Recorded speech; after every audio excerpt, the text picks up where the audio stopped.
O ser estranho da noite. Relatos de testemunhas oculares e presenciais sobre a ocorrência da visita de seres do além ou de outras dimensões ainda terão que ocorrer para que fique realmente comprovado sua existência em nosso mundo, mesmo que de uma forma passageira? O relato a seguir é mais uma prova sobre a visita de um desses estranhos seres. Olá a todos, venho compartilhar com vocês algo que aconteceu há alguns anos, e que até hoje me traz algumas dúvidas. Perdoe-me, mas o relato ficou bem extenso, porém foi necessário para que o acontecimento ficasse mais detalhado.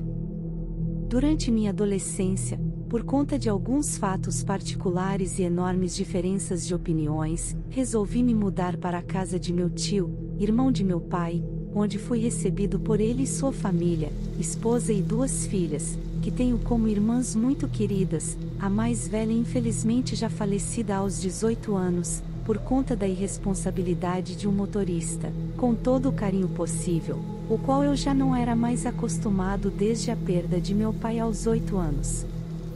Pois bem, eu e minha prima, quase de minha idade, quando não estávamos na escola ou com alguns amigos, andávamos sempre juntos, realmente tínhamos um pelo outro o carinho de dois irmãos muito chegados, já que desde muito novinhos éramos super apegados, ainda mais depois que fui adotado por este tio.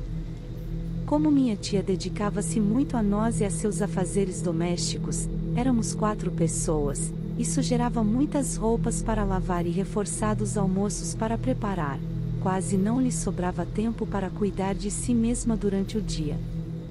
Por conta disso, sempre que precisava fazer as unhas ou cortar seu cabelo, acabava tendo de marcar estes compromissos para depois que chegávamos em casa, normalmente depois do salão ter fechado, pois como era amiga de longa data da dona do estabelecimento, esta atendia sem problemas e com maior atenção, por ter já dispensado as habituais clientes.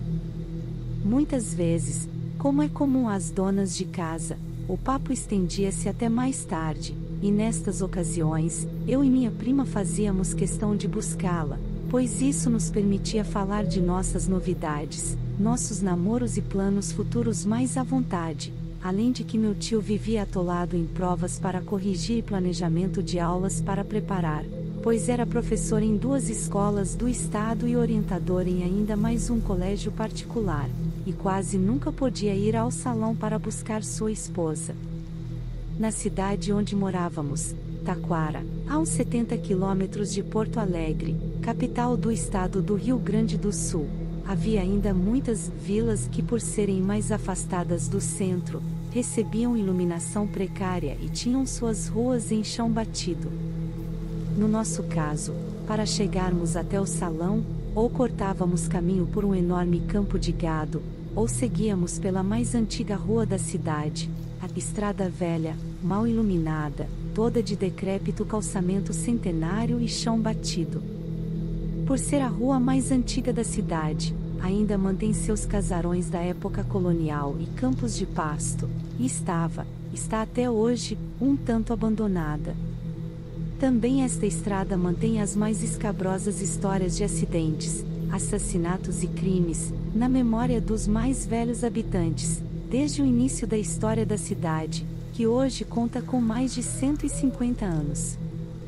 Mas vamos à história. Certo dia, em torno das 22 horas, sexta-feira, quando nos dirigíamos ao objetivo citado, resolvemos que tomaríamos o caminho da estrada, pois como havia chovido recentemente, o campo por onde atalhávamos deveria estar todo enlameado. Da estrada, conseguíamos avistar quase todo o nosso habitual atalho, caminhando paralelamente a ele, pois era em um campo aberto, com poucas árvores e um pequeno matagal, e embora não houvesse nenhum poste de luz funcionando, a lua iluminava o caminho muito bem. Em dado momento do caminho, notamos uma pessoa vindo ao longe, em direção contrária à nossa, só que pelo atalho que havíamos evitado. Imaginamos que era nossa mãe, e começamos a acenar, para que ela nos visse, e viesse ao nosso encontro. Quando aquela pessoa aparentemente nos viu, virou-se imediatamente para nós, porém ao invés de contornar o mato para chegar à estrada, começou a vir por entre os arbustos e árvores, o que achamos estranho, por ser bem mais trabalhoso. O pavor começou quando notamos que não era ela, e sim algo que quanto mais se aproximava, aparentava ficar cada vez mais alto, o que não era o caso de nossa mãe, que era de estatura baixa. Quando aquilo já estava mais próximo, e aparentando ter uns quase 3 metros de altura, notamos que não era alguém normal, por ser muito alto, porém extremamente vagaroso e desengonçado.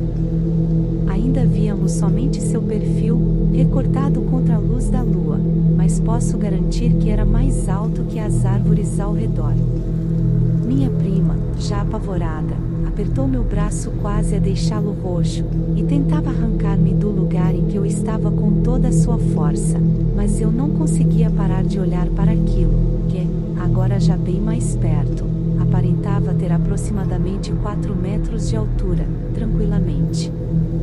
Quando consegui parar de olhar e notar o medo que minha prima estava sentindo, notei que eu mesmo também estava tremendo, e começamos a correr, no escuro, pisando em poças e lama da estrada, na direção da próxima rua, onde esperávamos que houvesse alguma lâmpada e pessoas.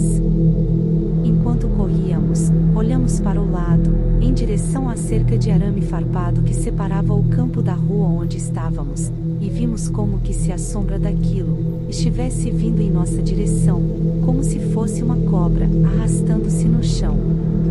Encontramos nossa mãe, e voltamos pelo mesmo caminho, sem nem olhar para o lado, temendo ver novamente aquele ser estranho, e quando chegamos em casa, longe dos ouvidos céticos de meu tio, contamos o acontecido para ela e para minha avó, que nos disse que meu pai e meu tio, quando jovens, detestavam passar pela mesma rua durante a noite, pois lhes parecia que as sombras sempre lhes perseguiam.